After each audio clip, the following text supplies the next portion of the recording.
Friends, words of the day. Stripes அப்படின்னா கோடு. இப்போது கோடு கோடாக போட்டிருக்கிறத நம்ம ஸ்ட்ரைப்ஸ் அப்படின்னு சொல்லுவோம் இங்கிலீஷில்.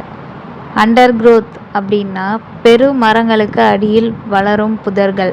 இப்போ ஒரு பெரிய மரம் இருக்குன்னா அதுக்கு அடியில் குட்டி குட்டி செடிலாம் வளர்ந்துருக்கும். ஸோ அதை நம்ம அண்டர் க்ரோத் அப்படின்னு சொல்லுவோம். டிஸ்மே அப்படின்னா திகைப்பூட்டும் அச்சம். இப்போ நமக்கு திடீர்னு எதையோ நினச்சி நமக்கு ஒரு பயம் வர்றத நம்ம டிஸ்மே அப்படின்னு சொல்லுவோம். ப்ரீஸ் அப்படின்னா தென்றல் காற்று. அப்ரிஹென்சிவ் அப்படின்னா பயம் கொண்ட. நம்ம எதையோ நினச்சி பயப்படுறத அப்ரிஹென்சிவ் அப்படின்னு சொல்லுவாங்க. கன்சென்ட் அப்படின்னா நம்ம எதுக்காவது ஒன்றுத்துக்கு சம்மதம் தெரிவிக்கிறது. நம்மளுடைய சம்மதத்தை சொல்கிறதுக்கு கன்சென்ட் இங்கிலீஷில். ஃபியூட்டைல் அப்படின்னா பயனற்ற.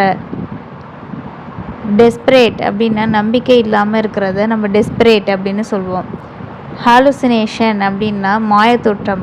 ஒரு பொருள் இருக்கவே இருக்காது, ஸோ அந்த மாதிரி இருக்கிறது ஹாலுசினேஷன்.